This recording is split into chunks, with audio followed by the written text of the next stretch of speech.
राधे राधे। जय श्री कृष्णा। श्री राधा रानी की कृपा से आज श्री कृष्ण चैतन्य महाप्रभु जी के चरित्र का भाग 35 है। जैसे कि हमने कल के चरित्र में देखा कि जो महाप्रभु जी थे वह बंगाल को पार करके उड़िया के पास आते हैं, जहाँ पर उन्हें जगन्नाथपुरी में जाना था।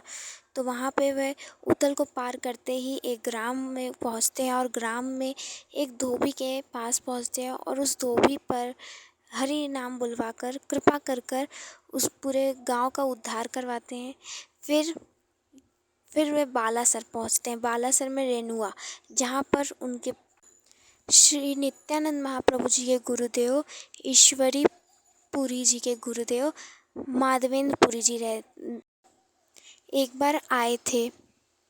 तो वहाँ पर खीर चोरा गोपीनाथ जी थे।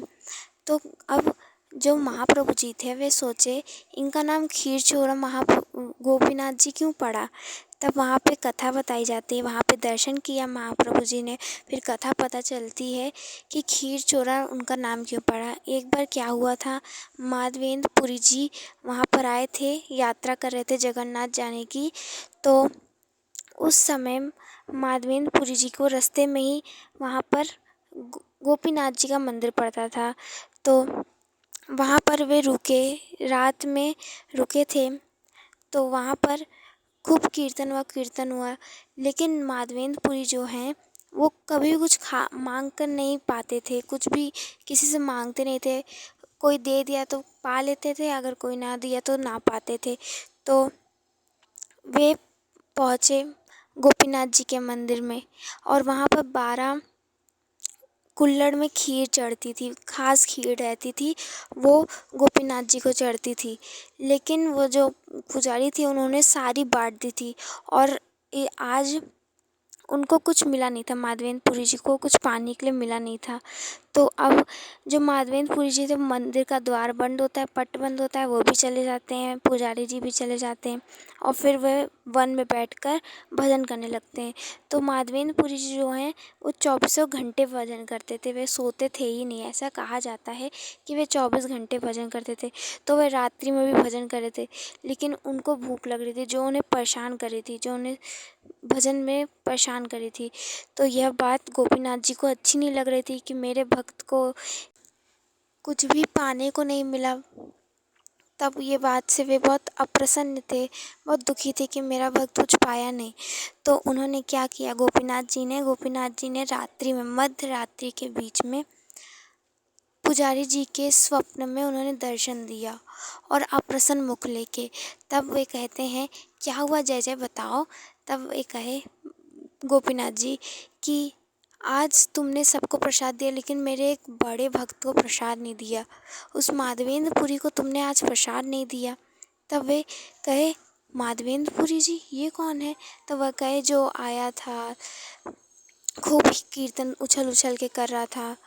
तब कहे अच्छा वो। तब गोपीनाथ जी कहे जाओ तुम जल्दी से उठो और जल्दी से माधवेंद्र पुरी जी को वन में ढूंढकर उन्हें कुछ पवाओ। मेरे जो कुल्हड़ बाड़ा चढ़ते हैं उनमें से एक कुल्हड़ इनको भी चढ़ाओ। तब जो पुजारी थे वे कहे अरे जय जय, कहाँ से चढ़ाऊँ, सारे 12 कुल्हड़ तो मैंने सबको दे दिए थे, प्रसादी के रूप में सबको बांट दिए थे। तब गोपीनाथ जी कहे अरे नहीं, तूने केवल 11 कुल्हड़ बांटे थे, एक कुल्हड़ तो मैंने अपनी पीताम्बरी में डाल लिया था, अपनी पीताम्बरी में चुरा के रख लिया था, अपने गोजे में रख लिया था। तब वो पुजारी जी कहे अच्छा। तब जल्दी जल्दी स्नान किया पुजारी जी ने मध्य रात्रि में, और स्नान करके वे मंदिर का पट खोले हैं।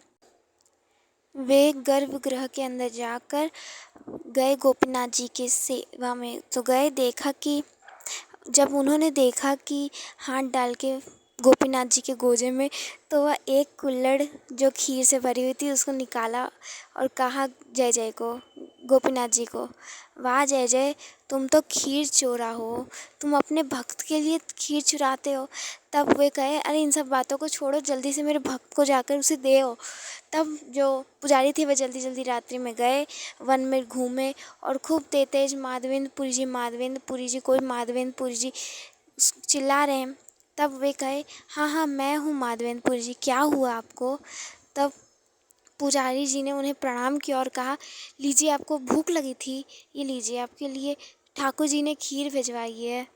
तब वे कहे, ठाकुर जी ने खीर भिजवाई है, उन्हें पता चल गया कि मुझे आज भूख लगी है, उन्होंने मुझे याद कर लिया, बड़ी कृपा की, बड़ी कृपा की। और पुजारी जी ने फिर उनको वह कुल्हड़ सहित वह खीर दे दी। तब माधवेंद्रपुरी जी ने उस खीर प्रसाद को बड़े चाव के साथ पाया।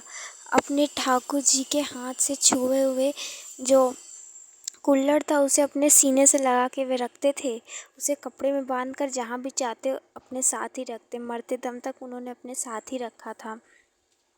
तो ये पूरी कथा को सुनकर, प्रसंग को सुनकर जो महाप्रभु जी थे, नित्यानंद महाप्रभु जी, सब सब रोने लग गए थे, सबके अश्रु आने लग गए थे, विकल हो गए थे, इतनी मधुर कथा थी। तो अब यहाँ पर उन्होंने खीर चोरा गोपीनाथ जी की दर्शन किया और कथा सुनी। फिर वहाँ से वे जाते हैं भूमेश्वर। भूमेश्वर में जाते हैं। वहाँ भूमेश्वर में क्या थे, वहाँ पर लिंगराज भगवान थे, जहाँ पर शिव और नारायण जी का मिलित तनु था। वहाँ पर साक्षात शिव भी विराजते थे और नारायण भी विराजते थे। और वहाँ पर भी महाप्रभु जी ने दर्शन किया और आगे चल के बहुत जगहों पे महाप्रभु जी ने दर्शन किया है बहुत। और जब उन्होंने शिव जी के कई मंदिरों के दर्शन किए तो वहाँ पर शिव महिमा भी गाते हैं। वहाँ पर शिव राम गोविंद भज, शिव राम गोविंद भज। वहाँ पर शिव भगवान की भी खूब महिमा गाते हैं, क्योंकि भगवान शिव से ही वैष्णवों को हरि का भजन मिलता है, हरि की भक्ति मिलती है। तो अब भगवान आगे, महाप्रभु जी आगे जाते हैं। फिर महाप्रभु जी ने आखिरी में दर्शन किया साक्षी गोपाल जी के। वहाँ पे साक्षी गोपाल जी का दर्शन किया है और कथा सुनी है। अब साक्षी गोपाल जी के मंदिर में दर्शन लेना इसलिए ज़रूरी था क्योंकि साक्षी होना चाहिए कि हाँ जगन्नाथ जा रहे हैं। तब साक्षी गोपाल जी के दर्शन किए। फिर अब वह जगन्नाथ जाने के लिए हाँ कृष्ण, हाँ कृष्ण, हाँ कृष्ण, हाँ गोविंद, हाँ गोविंद, हाँ गोविंद करके पीड़ा में, वेदना में चिल्ला चिल्ला कर बोल रहे हैं, भज रहे हैं और अब जगन्नाथ जाने की ओर चले गए हैं। खूब दौड़ दौड़ के हाँ कृष्ण वेदना में वे पुरी में पहुँचे हैं। और जैसे ही पुरी के सीमा पे पहुँचे हैं, वहीं से जब उन्होंने जगन्नाथ जी के ध्वजा का दर्शन किया तो वह ध्वजा उनको देखकर और उनको विकल कर दिया। उस ध्वजा को देखकर और विकल होकर और खूब अश्रुओं को बहाते बहाते खूब जप रहे हैं, हाँ कृष्ण, हाँ गोविंद, हाँ गोविंद। फिर जब करते करते अंदर घुसे हैं और फिर जिसके दर्शन करने के लिए वो इतने उत्कंठित थे, इतने परेशान थे, अब उनको उनके दर्शन होते हैं। किसके? हमारे जगन्नाथ महाप्रभु जी के, जगन्नाथ जी के दर्शन होते हैं। अब जगन्नाथ जी के साथ सुभद्रा जी के दर्शन हुए, बलभद्र जी के, सुदर्शन जी के, रुक्मणी सबके दर्शन होते हैं और वे दर्शन भी करते हैं और खूब अश्रु प्रवाहित करके हाँ कृष्ण, हाँ गोविंद, हाँ दोनों भुजाओं को ऊपर उठा के हाँ कृष्ण, हाँ गोविंद करके पुकार रहे हैं।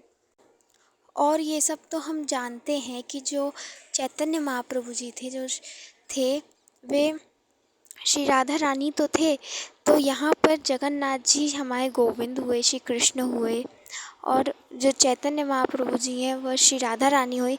तो यहाँ पर गौर सुंदर और श्याम सुंदर का मिलाप होता है, यानी कि श्री राधा कृष्ण का मिलन होता है और यह लीला होती है। तो आज के कथा को हम यहीं पर विराम देते हैं। श्री जी की कृपा से हम इतने मधुर महाप्रभु जी के चरित्र को सुन रहे हैं। हम महाप्रभु जी से यही निवेदन करेंगे कि जैसी भक्ति उन्होंने की उसकी थोड़ी सी बूंद हम पर भी छलके, हम पे भी पड़े, जिससे हम भी श्री राधे कृष्ण की बहुत प्रेममयी भक्ति कर सकें। तब तक के लिए आप सभी भक्तों को राधे राधे, जय श्री कृष्ण।